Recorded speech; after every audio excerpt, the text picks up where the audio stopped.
Sa isang baryo sa Nueva Ecija, kung saan ang araw ay tila laging may halong alikabok ng bukirin, doon unang nagtagpo sina Isla at Mateo. Bata pa lang sila, magkaibigan na.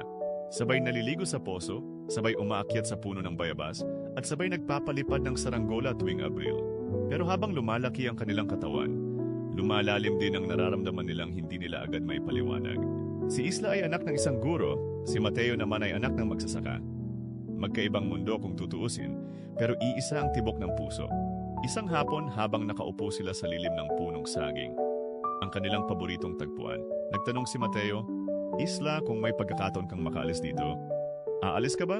Sumagot si Isla ng may halong lungkot, "Kung kasama kita kahit saan." Ngunit gaya ng saging, may panahon ng pamumunga at may panahon ng pagkalagas. Dumating ang alok kay Isla ng scholarship sa Maynila. Pagkakataon iyon na hindi niya pwedeng palampasin.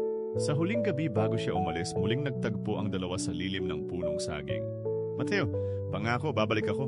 Hinawakan ni Mateo ang kamay niya, mahigpit pero marahan.